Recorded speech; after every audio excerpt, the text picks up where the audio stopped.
হলো যুদ্ধের ময়দান থেকে পালায় না। আর যুদ্ধের ময়দান বলতে আমি বুঝিয়েছি শুধু কাফেরদের সাথে যুদ্ধ, এটাই যুদ্ধ না, গোটা জিন্দেগিটাই আমার আপনার যুদ্ধ। এই যুদ্ধ করতে গিয়ে লেখাপড়া অবস্থায় আপনি যুদ্ধ করতেছেন, আপনি অনেক কষ্ট করে লেখাপড়া করতেছেন, আব্বা আপনার খরচ দিতে পারতেছে না। ছোট্ট ছেলেমেয়েরা যারা আমাদের মাদ্রাসায় ছোট্ট ছোট্ট বাচ্চারা আছে, তোমার বাবা তোমাকে যেই টাকা দেয়, মাসিক টাকা দেওয়ার পরে রাস্তার খরচ, নাস্তার খরচ অথবা মাসে হাত খরচ দেওয়ার মতো তোমার বাবার সামর্থ্য নাই। সবাই মিলে বিকেলবেলা যখন চিপস খাচ্ছে, বিকেলবেলা যখন পাউরুটি খাচ্ছে, তুমি তাকিয়ে তাকিয়ে বারান্দায় দাঁড়িয়ে দাঁড়িয়ে দেখতেছো সবাই তোমাকে দেখিয়ে দেখিয়ে খাচ্ছে। তুমি যুদ্ধের ময়দানে আছো, পালাই যাওয়ার সুযোগ নাই। তুমি বাড়িতে গিয়ে চিৎকার চেঁচামেচি করার কোনো দরকার নাই, আম্মার কাছে কান্নার মিনতি তোমার দরকার নাই। তুমি বারবার আম্মাকে বলার দরকার নাই, আম্মা সবাই বিকেলবেলা নাস্তা খায়, আমি দাঁড়িয়ে দাঁড়িয়ে দেখি, আমি চোখের পানি ফেলে দিয়ে কাঁদি। তুমি জানো তোমার আম্মা কত কষ্ট করে তোমাকে পড়ায়। তুমি যদি সেখানে সান্ত্বনা পাও, তুমি যদি তোমার আম্মাকে বলো, আম্মা থাক, দুপুরবেলা যেভাবে ভাত খাই রাতের বেলায় তো আমার ভাত দিয়ে দেয়, সন্ধ্যার সময় না খালেও আমার সমস্যা হয় না, আমার এমন কোনো ঝামেলা হয় না, আমার খিদাও লাগে না তেমন, তাইলে তোমার আম্মা তোমাকে নিয়ে নিশ্চিন্ত হয়ে গেল। তুমি মাকে হুমকি দিলা, নাস্তার টাকা না দিলে কিন্তু আর পড়বা না। তুমি যেন যুদ্ধের ময়দান থেকে হারিয়ে গেল, যুদ্ধের ময়দান থেকে পালিয়ে গেল। না না, খাবারের জন্যে আমি আমার পড়া ছাড়ব। আসো, তোমার চাকরি জীবন, চাকরি হয়েছে, বেতন কম, সংসার চলে না, বউ ঘেনের ঘেনের করে, বাবা টাকা চায়, মায়ের চিকিৎসার দরকার, বাচ্চা হয়ে গেছে, বাচ্চার দুধের টাকা হয় না, তুমি পালিয়ে যাওয়ার সুযোগ নাই। সব কিছুর ভিতর তুমি অটল পাহাড়ের মতো দাঁড়িয়ে থাকবা। হ্যাঁ, সমস্যা নাই, অভাব তো আসবেই, এরকম এক সময় অভাব আসবে, আবার ইনশাল্লাহ এক সময় টাকা পয়সা হাতে হবে। আর এর চাইতে কত খারাপভাবে মানুষ জিন্দেগি করে, কেউ তো পালিয়ে যায় না। আল্লামা শেখ সাদী রহমাতুল্লাহ আল্লাহর একজন বুজুর্গ ব্যক্তি ছিলেন, বড় একজন কবি ছিলেন। তিনি একবার রাস্তা দিয়ে হাঁটতেছেন মরুভূমির মাঝ দিয়ে। তো মরুভূমির মাঝে দুপুরবেলা কি যে রোদ উঠলে বালুগুলো যে কি গরম হয় এটা তো সবাই বুঝতে পারতেছেন। এই বালুর উপর দিয়ে উনি হাঁটতেছে, পায়ের ভিতরে স্যান্ডেল নেই, জুতা নেই, ওনার পায়ের নিচে ফোসকা পড়ে গেছে।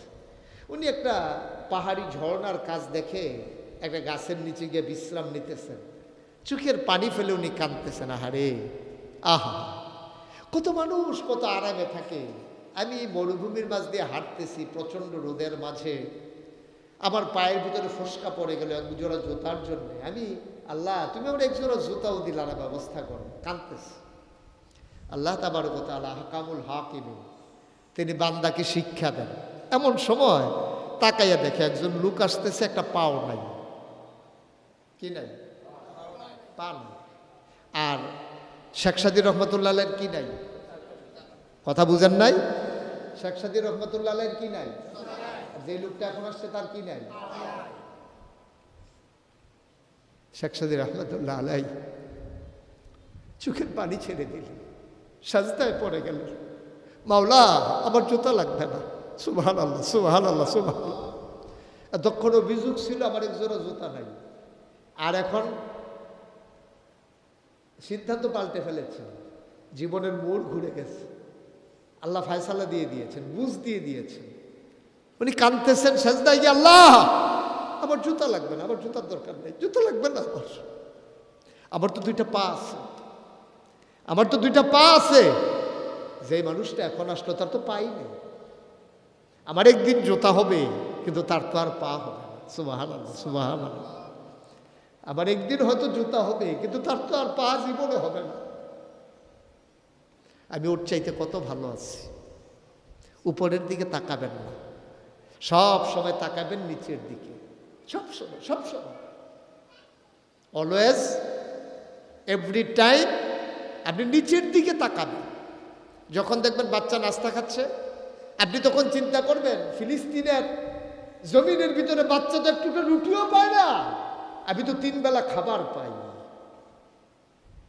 যখন দেখবেন আপনার ঘর দিয়া পানি পড়ে, আপনি তখন চিন্তা করবেন আরাকানের মুসলমানের আরাকানের জমিন ছেড়ে আজকে উখিয়ায় টেকনাফে তাঁবুর নিচে বাস করে, পানির ভিতরে শুয়ে থাকতে হয়, ফিলিস্তিনের মানুষগুলোর ঘরগুলো কতবার ভেঙে দেওয়া হয়েছে, কতবার। এখনই বলে এই জায়গায় যাও, এখনই ইসরায়েলের সৈন্যরা বলে এই জায়গায় ওই জায়গায় যাও। 5 বার 6 বার এই 7 মাসের ভিতরে তাদেরকে জায়গা ছাড়া লাগছে। পটলা পাটলি নিয়ে, বাচ্চা কাচ্চা নিয়ে, মহিলাটা বাচ্চা কাঁধে, এক বগলের নিচে বাচ্চা, আরেক বগলের নিচে একটা পটলা, খাবার নাই, পেট পিট লেগে আছে, ছোট বাচ্চা। যেই বাচ্চাটা এই বয়সে খেলার কথা, আনন্দ করার কথা, এই বাচ্চাটার মাথার উপরে বিরাট বড় একটা বোঝা নিয়ে তারা হাঁটতেছে। এই জায়গায় নাকি থাকা যাবে না। ওই দখলদার ইসরায়েলি বাহিনী হুকুম করেছে এই জায়গা ছেড়ে দেওয়া হবে। আমার তো ঘর আছে, পানি পড়ে, ওর তো ঘরই নাই, মাথা গুজার ঠাই নাই, আমার তো ঘর আছে, উপর দিয়ে পানি পড়ে, আলহামদুলিল্লাহ। একদিন আমার ভাঙা ঘর সুন্দর হবে, কিন্তু যারা ভিটা ছাড়া হয়ে গেল তারা ভিটা পাবে কোন? হারিয়ে যাওয়ার কোনো সুযোগ নেই। এই সমাজ থেকে, এই রাষ্ট্র থেকে, এই পরিবার থেকে, এই ব্যক্তি জীবন থেকে হারিয়ে যাওয়া যাবে না।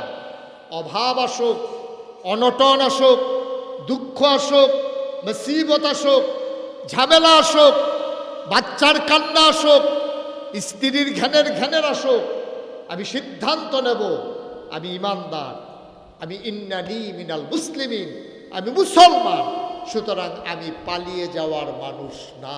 সুবহানাল্লাহ বলবেন না?